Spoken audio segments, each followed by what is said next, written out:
नमस्कार. तापोळा महाबळेश्वर जवळील प्रेक्षणीय स्थळ आहे. तापोळा महाराष्ट्रातील मिनी काश्मीर म्हणून प्रसिद्ध आहे. पश्चिम भारतात महाराष्ट्र हे असे राज्य आहे ज्या ठिकाणी सर्वात जास्त संपूर्ण महाराष्ट्रात निसर्ग पर्यटनासाठी अनेक हिल स्टेशन आणि ऐतिहासिक किल्ले आहेत. महाबळेश्वरमधील तापोळा हे हिल स्टेशन निसर्ग पर्यटनाच्या दृष्टीने खरोखरच अप्रतिम आहे. मिनी काश्मीर म्हणून ओळखले जाणारे तापोळा गाव हे एक सुंदर ठिकाण आणि पर्यटकांना आराम आणि मनशांती मिळवण्यासाठी नयनरम्य वातावरण देते.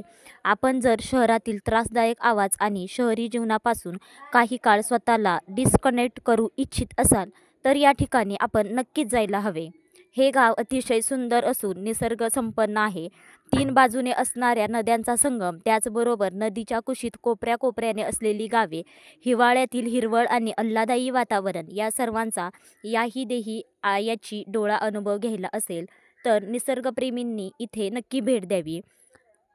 तापोळा हे गाव सातारा जिल्ह्यातील आहे. तसेच पुणे ते तापोळा अंतर 146 किलोमीटर इतके आहे व मुंबई ते तापोळा अंतर 269 किलोमीटर इतके आहे.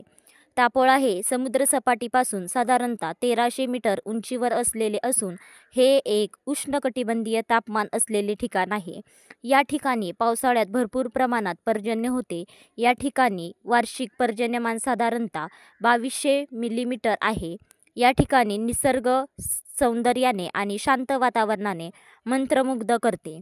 येथील कमालीची शांतता, हिवाळ्यात हिरवाईने वेढलेला क्षीरसागर सरोवराचा विस्तीर्ण विस्तार आणि नयनरम्य वातावरण खरोखरच डोळ्यांसाठी एक मेजवानी आहे. या ठिकाणचे अलौकिक सौंदर्य हे गजबजलेल्या पर्यटक स्थळांपेक्षा काही पटीने सरस आहे. तापोळ्याला मिनी काश्मीर असे का म्हणतात?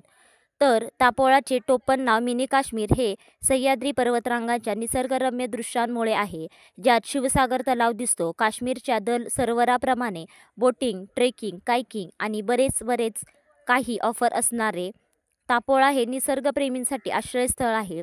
तापोळा कशासाठी प्रसिद्ध आहे हे आपण पाहूया. तापोळा तलाव महाबळेश्वरपासून 30 किलोमीटर अंतरावर असलेले सुंदर तलाव बोटिंगचा आनंद घेण्यासाठी प्रसिद्ध पिकनिक स्पॉट आहे. तापोळामधील आकर्षक असे ठिकाण शिवसागर तलाव आहे.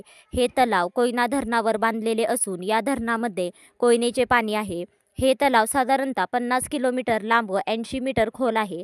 शिवसागर तलाव हा अतिशय सुंदर असून त्याच्या आजूबाजूला गर्द हिरवगार वनराई आहे. पर्यटक थंडीच्या दिवसात इथे छान धुक्याचा अभाव घेऊ शकतात. सूर्यास्ताच्या विहंगम दृश्याचा आनंद अप्रतिमच असतो. या ठिकाणी भेट देऊन तुम्ही कॅम्पिंग तसेच कुटुंबासमवेत वेळ घालवू शकता. तसेच महत्त्वाचे म्हणजे या ठिकाणी बोटिंग ट्रेन्समध्ये तापमानामधील विविध प्रेक्षणीय स्थळे एक्सप्लोर केली जातात. ट्रेकिंगसाठी तापोळा वस्तीला राहून वासोटा किल्ला, जयगड किल्ला येथे ट्रेकिंगला जाता येते. त्याचबरोबर तापोळा गावच्या आजूबाजूला असलेली गावे फिरण्याची मज्जासुद्धा काहीच औरत नाही. ऐतिहासिक प्रेमींसाठी तापोळा गाव हे नंदनवन ठरले आहे. जवळच असलेला वासोटा किल्ला, त्याचबरोबर जयगड किल्ला या ठिकाणी तुम्ही भेट देऊन ऐतिहासिक संदर्भ अनुभवू शकता. कृषी पर्यटनासाठी निसर्गाच्या कुशीत असलेल्या तापोळा गावात बऱ्याच पर्यटक व्यावसायिकांनी कृषी पर्यटन सुरू केले आहे. यात स्ट्रॉबेरी, कलिंगड आणि ऐतिहासिक शेतीची प्रात्यक्षिके, फुलझाडे, फळझाडे पाहता येतात. त्रिवेणी संगम म्हणजेच 3 नद्यांपासून बनलेला संगम, कोयना, सोळशी, कांदाटी या नद्यांपासून हा संगम बनलेला आहे. नद्यांच्या संगमापासून बाजूला एक सुंदर बेट बनलेले आहे. हे बेट ही तुम्ही पाहायला जाऊ शकता. या ठिकाणी धार्मिक पर्यटनासाठी इथे असलेले श्री दत्त मंदिर, त्याचबरोबर नागेश्वरी गुफाई या ठिकाणी आहे. धार्मिक पर्यटकांसाठी आकर्षक केंद्रे आहेत. इथल्या निसर्ग पर्यटनाबरोबर निवांत संध्याकाळी या ठिकाणांना भेट द्यावी. तसेच पर्यटक या ठिकाणी मुद्दाम कॅम्पिंगसाठी येतात. निसर्गरम्य वातावरणात थंडीच्या दिवसात शेकोटी करून राहणे अतिशय विलक्षण असते. धन्यवाद.